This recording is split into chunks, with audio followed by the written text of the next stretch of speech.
The Ecclesiastical History of the English People, written by Venerable Bede around AD 731, is a key historical work about the early Christian church in England. Written in Latin, it focuses on how Christianity spread among the Anglo Saxons and offers insight into England's history during that time.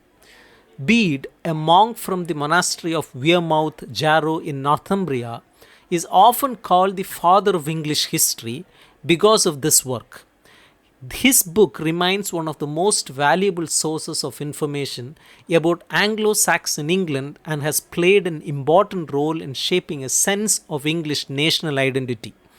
Bede completed the book when he was about 59 years old. It is divided into 5 books, each covering key events in the growth of Christianity in England from the time of Julius Caesar's invasion to Bede's own time.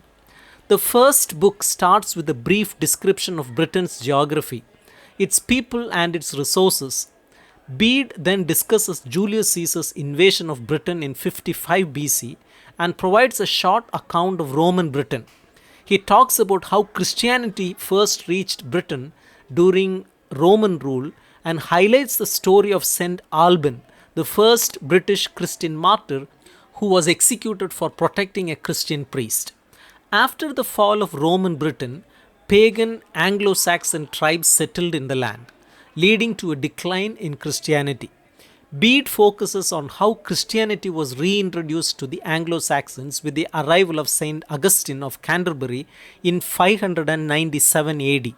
Sent by Pope Gregory the Great, Augustine landed in Kent and began his mission to convert the Anglo-Saxons.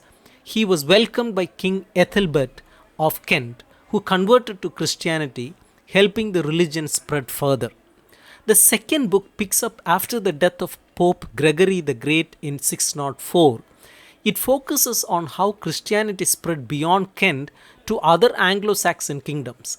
The mission faced challenges, especially in Northumbria. Bede recounts the story of King Edwin of Northumbria, who converted to Christianity thanks to the influence of Paulinus, one of Augustine's followers. However, this progress was briefly interrupted when Edwin was killed in 632 at the Battle of Hatfield Chase by Penda, the pagan king of Mercia. This was a major setback for the Christian mission, but it was only temporary. Bede highlights the resilience of the Christian faith as it eventually regained strength in Northumbria. In the third book, Bede focuses on the Christian revival in Northumbria under kings Oswald and Oswy. Oswald, a devout Christian, played a key role in promoting the faith after Edwin's death. He invited missionaries from the island monastery of Iona, including Saint Aidan, who founded the monastery of Lindisfarne and became an important figure in spreading Christianity. One of the major events in this book is the Council of Whitby in 1664. This council was called to settle differences between Roman and Celtic Christian practices, especially regarding the correct date of Easter. King Oswy chose to follow the Roman way, a decision that helped unify the English church and strengthen its ties with the broader Christian world. Bede presents this council as a turning point in English religious history.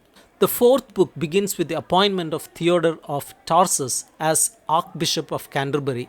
Under his leadership, the English church became more organized and efforts to convert remaining pagan regions continued. Bede tells the work of Bishop Wilfrid, who played a significant role in bringing Christianity to the kingdom of Sussex, the last pagan stronghold in Anglo-Saxon England. Wilfrid also worked on reforming the church and spreading Roman customs across the country. This book also includes stories of saints, miracles, and other events that Bede believed showed the power of Christianity.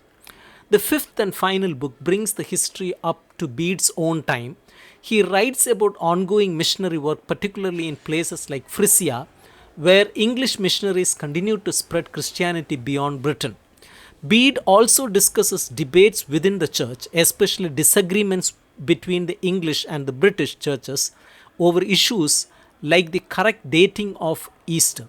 These differences has caused divisions in the past, but over time the Roman practices became dominant.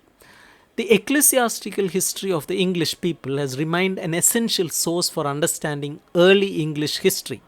It gives valuable insights into how Christianity shaped the identity and politics of Anglo Saxons. Without Bede's work, much of what we know about early England would have been lost. Bede's combination of historical fact, religious devotion, and storytelling has made his book a lasting masterpiece. It not only preserves the history of English church but also shows how the idea of an English people began to form through shared religion and culture.